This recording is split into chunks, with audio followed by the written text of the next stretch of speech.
Let's explore how 7 legendary copywriters aligned with each sin, not as moral failings, but as the psychological levers they exploited to generate sales, build movements, and etch themselves into advertising history. 1. Pride, David Ogilvy. The consumer is not a moron, she is your wife. If there's one sin that defines David Ogilvy, it's pride. Not just his personal pride and craftsmanship, but the way he sold pride back to the consumer. Ogilvy built his reputation on research-driven, sophisticated copy that appealed to the customer's self-image.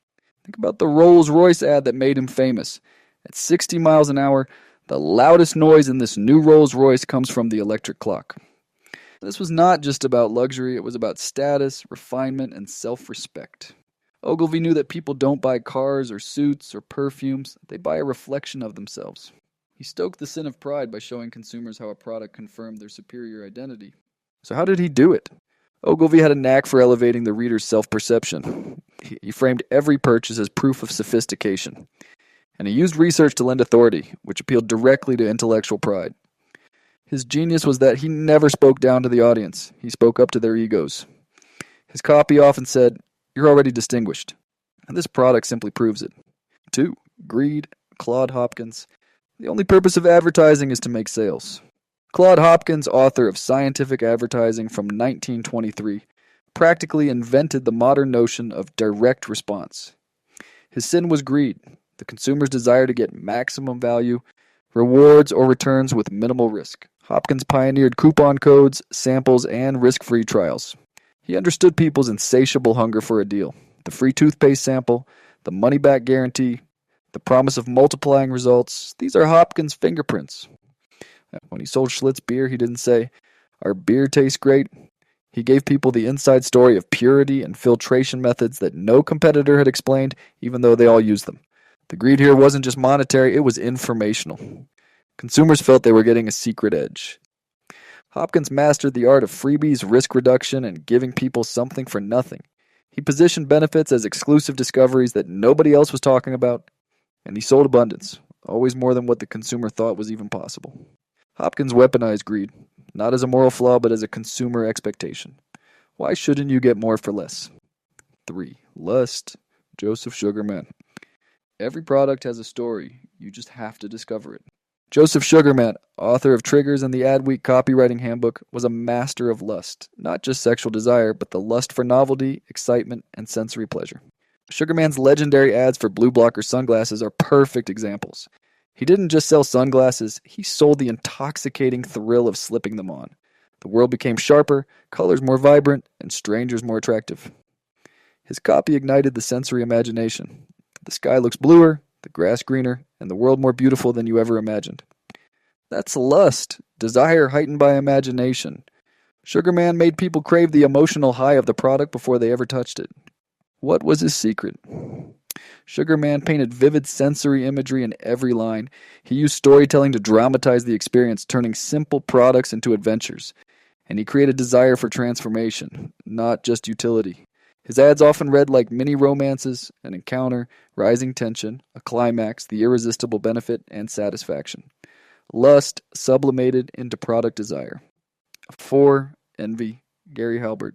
The written word is the most powerful tool you have. Gary Halbert, the prince of print, thrived on envy. His letters and ads often stirred a restless dissatisfaction in readers, making them long for what others had. His most famous letter, the coat of arms letter, sold millions of dollars in personalized family crests. How? By exploiting the envy of status. It whispered, "Other families are immortalizing their names and leaving legacies. Why not yours?" Halbert's genius was to create a social comparison trigger. His ads often implied, "Others already know this secret. Successful people use this system. Don't be left behind. Your neighbor could have this advantage before you." Here's how Halbert worked his magic. He framed every purchase as a way to catch up or outdo others. He used scarcity and exclusivity to suggest that other people were already winning. And he tapped into the fear of being the only one not in the know.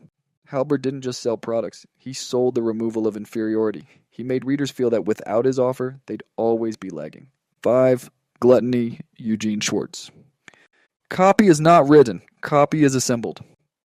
Eugene Schwartz, author of Breakthrough Advertising, understood the bottomless appetite of human desire better than anyone. His sin was gluttony, the unending hunger for more. Schwartz taught copywriters to identify the stage of market awareness and then amplify desire until it overflowed. His work on mail-order ads often stacked benefit upon benefit, promise upon promise, until the reader's appetite became insatiable. In his words, you do not create desire for a product. You take an existing desire and channel it. Schwartz knew exactly how to feed that hunger. He piled on benefits in escalating order, building momentum with every line. He expanded small desires into monumental, life-changing outcomes. And he fed the consumer's sense that there is never enough.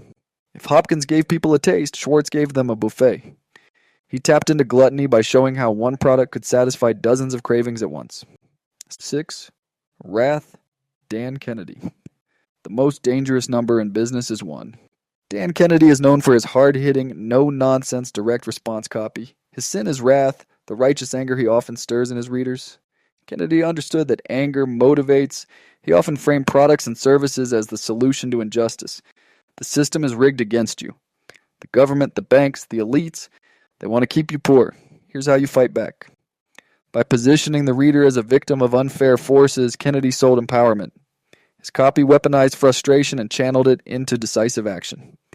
Kennedy's approach was brilliant in its simplicity. He stirred resentment toward a villain, whether it was a competitor, the system, or the status quo. He positioned every offer as revenge or liberation, and he used urgency to turn that anger into immediate action. Wrath is rarely about blind rage. It's about a sense of justice denied. Kennedy understood this and gave readers an outlet. Buy the product and strike back. 7. The Sloth, John Caples. The most frequent reason for unsuccessful advertising is advertisers who are so full of their accomplishments that they forget to tell us why we should buy. John Caples, author of Tested Advertising Methods, represents sloth, not because he was lazy, but because he sold to the lazy impulse in consumers. Caples specialized in simple, benefit-driven headlines like, "They laughed when I sat down at the piano, but when I started to play. How to win friends and influence people." That's promised effortless transformation. You don't need to practice for years, you just need this course.